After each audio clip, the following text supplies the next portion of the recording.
রমজান মাসকে সামনে রেখে হিলি স্থলবন্দর দিয়ে বেড়েছে কিশমিশ, ছোলা, বুটসহ বিভিন্ন ধরনের ডালের আমদানি। দেশের বাজারে এইসব নিত্যপণ্যের দাম স্বাভাবিক রাখতে আমদানি বাড়িয়েছে ব্যবসায়ীরা। তবে গত বছরের তুলনায় এবার দাম কিছুটা বেশি বলে জানান পণ্য কিনতে আসা পাইকাররা। হিলি প্রতিনিধি আব্দুল আজিজের তথ্যচিত্রে জানাচ্ছেন নাদিরা সুলতানা। আর কিছুদিন পরেই রমজান শুরু, তাই দিনাজপুরের হিলি স্থলবন্দর দিয়ে ব্যবসায়ীরা রমজানকে সামনে রেখে প্রয়োজনীয় পণ্যের আমদানি বাড়িয়েছেন। এই বন্দর দিয়ে প্রতিদিন ছোলা, খেসারি, মসুর, মুগ ডাল আমদানি হচ্ছে। দেশের বিভিন্ন জায়গা থেকে পাইকাররা হিলিতে এসে তা কিনেও নিয়ে যাচ্ছেন। তারা বলছেন, এবছর রমজানের জন্য প্রয়োজনীয় পণ্যের দাম একটু বেশি। পণ্যের দাম স্বাভাবিক রাখতে আমদানি বাড়ানোর কথা জানান ব্যবসায়ীরা। কিশমিশ, ছোলা, বুট নিতে আসছি, তো এখানে যা দাম দেখলাম একটু দামটা অনেক বেশি।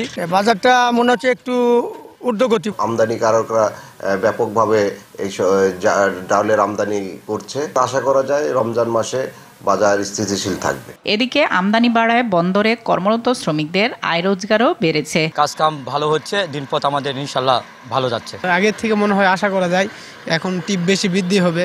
রমজানের পণ্য ভারত থেকে বন্দরে আসার সঙ্গে সঙ্গে শুল্কায়নের কথা জানান কাস্টমস কর্মকর্তা। পূর্বের তুলনায় আমদানি বৃদ্ধি পেয়েছে।